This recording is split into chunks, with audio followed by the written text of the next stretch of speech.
Okay, let's see if we can learn something real quick because I feel like that's why most people watch these videos. I've had a fox trap here. I actually caught a fox here about 2 weeks ago. And I did the remake. After the remake, I had another fox come up. He put 2 paws on the soft jaw, and then that was it. He didn't commit, he didn't step on the pan. So I don't know if my trap's a little too close to the hole or what, but then I left it because you just want to leave it sometimes and let them work it, let them keep coming back. I left it, nothing for 3 days. I come back today and there's a track on the right side of my pan, but he didn't commit to the hole. So I don't know if it's the same fox or what's going on, but I'm actually going to dig this trap up, kind of rebed it. I might move it forward a little bit, but let's just learn this and figure out what's going on.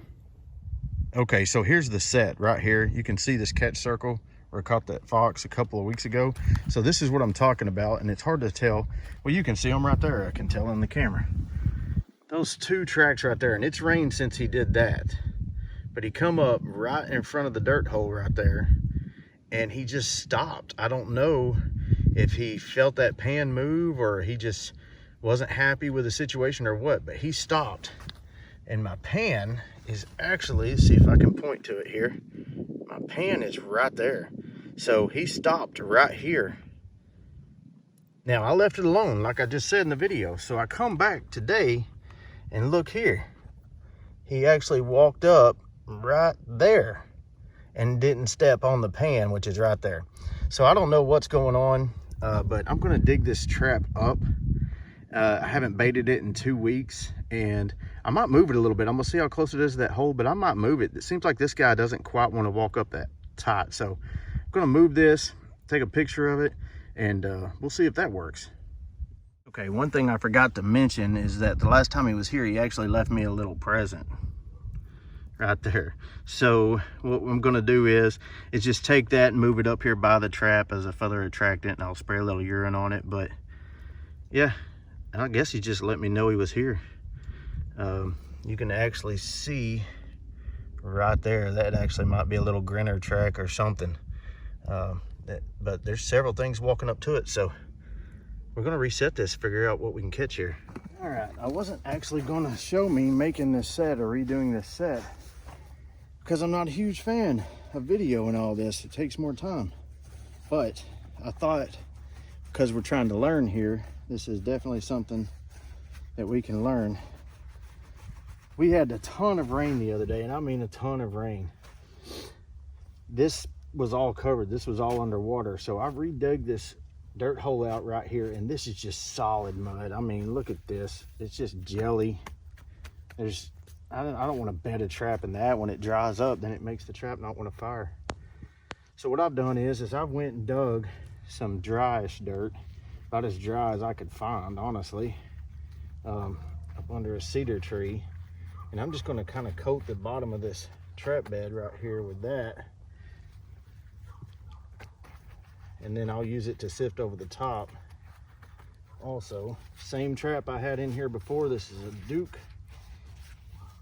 Let's see, and this is going to be a Duke number 2 right here. Oh, God, look at that mud. I still got my polyfill underneath it, and we'll use that same polyfill. One thing I did notice when I pulled this trap out is that my night latch is wore out on this. I had this trap for years, and you can pull it down to night latch, but then it still had a long travel before it went off. So I guess there's a chance that maybe he stepped on it. And that happens a lot. I need to clean that off. Wire brush here.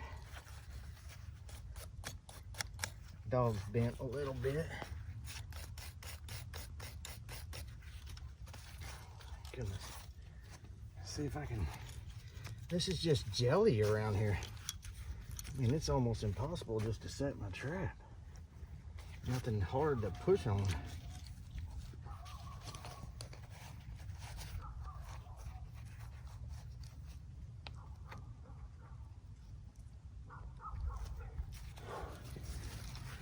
All right, we got it then.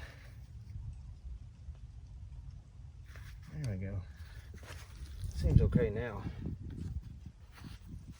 Let's see if I can. I want to move it back a little bit, so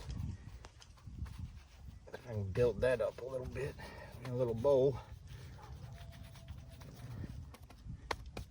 Spot for those ears to go in. Chain's gonna try to get in the way over there.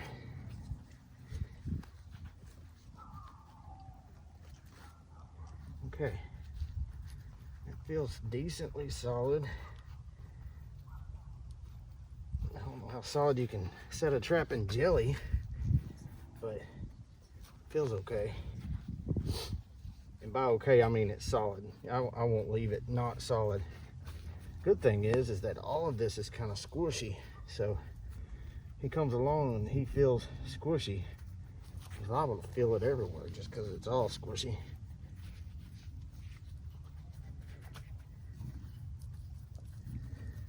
I'm gonna pull some of that dirt that I dug up and put around this too.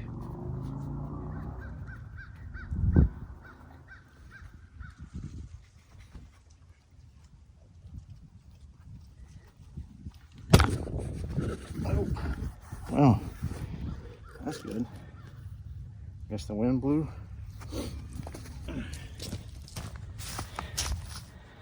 I'm not a professional videoer, so this is definitely not a video on how to video. Let me see if I can get this here. I'll try that. That wind keeps blowing. I could see that several times. Okay, back to what we're doing here. A little bit of my peat moss left over here. I'm gonna throw it on top of that jaw a little bit. Oh, it's just all jelly. I don't like that at all. But we can still catch a critter here.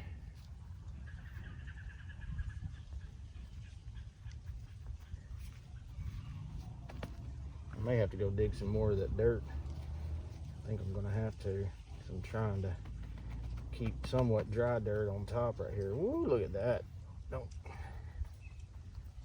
These number 2s can be a little touchy, so sometimes when I go to put my fingers inside that trap, pucker up a little bit. I'm gonna lie. I ain't super scared of them. You can't be scared of them, but you ain't gotta be stupid either.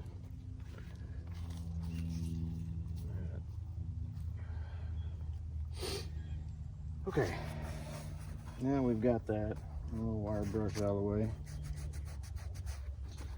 So a little, well, I think I should pile this up more. I'm gonna use this kind of mud to keep him going where I don't want him to. I think might help. Who knows?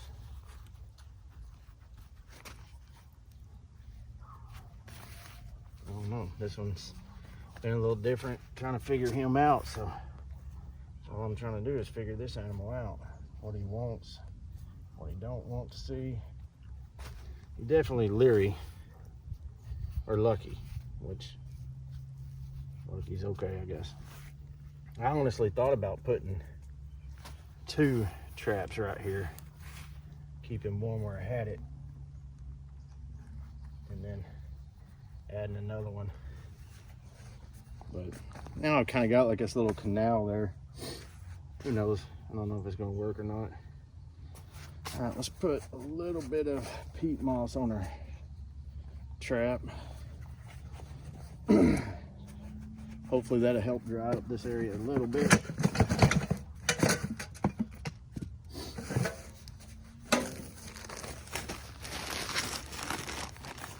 I have been making a trap before and drop stuff and it go set my trap off, which is probably a good thing because pan tension wasn't quite right.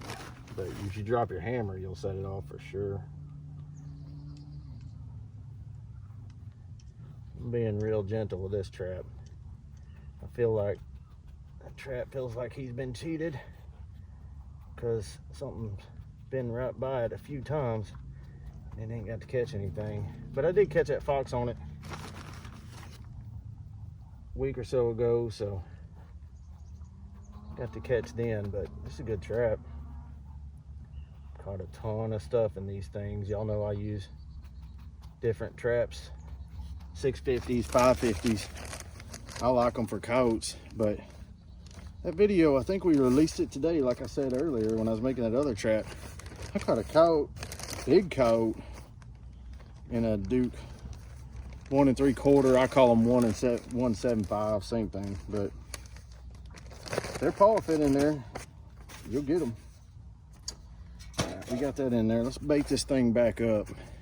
I think I'm gonna do a couple of different options right here.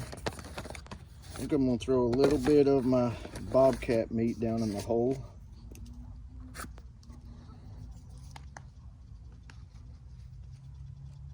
About a little bit. I might actually put quite a bit down in there. I mean, I want him to want to stay here.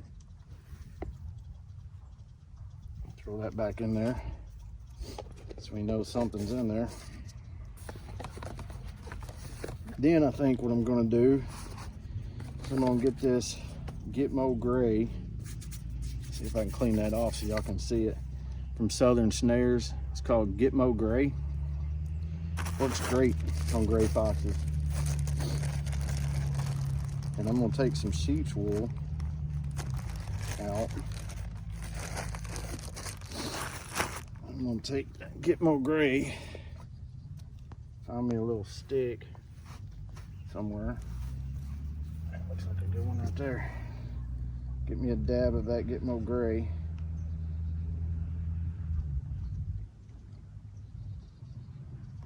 Up there about yay much. I'm gonna take it and put it in that, and I'm gonna throw that down in that hole.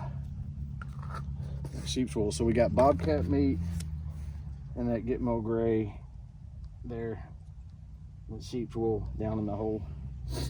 Down in there deep, he can see it.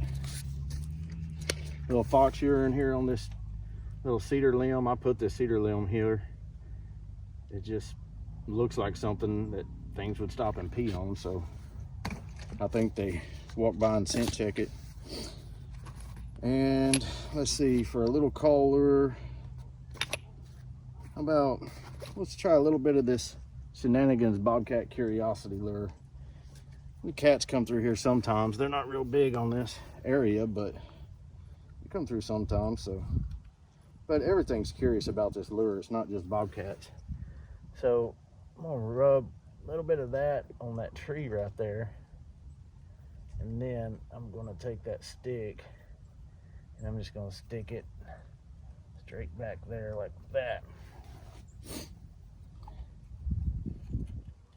That way it's up in the wind. Okay, we're baited, lured, pea. Woo.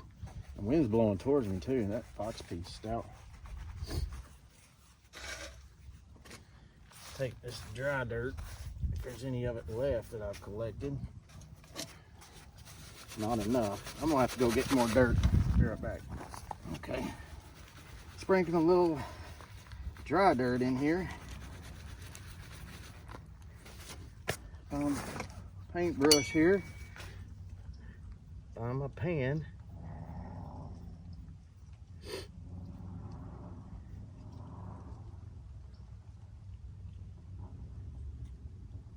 Create that little bowl. See that little bowl? I'm gonna pat it down, just because they like to step on that low spot. So now I'm gonna cover that back up. I'm gonna scatter this all over the place because this was a previous catch, so I don't want it to look too out of the ordinary. And that's gonna be it. I might take a couple of these little dirt clods and shove them around in different places I don't want him to step. Might help me out a little bit, but other than that, I don't want him to step on that front again, which he apparently likes to do. I want him to step right there in the middle.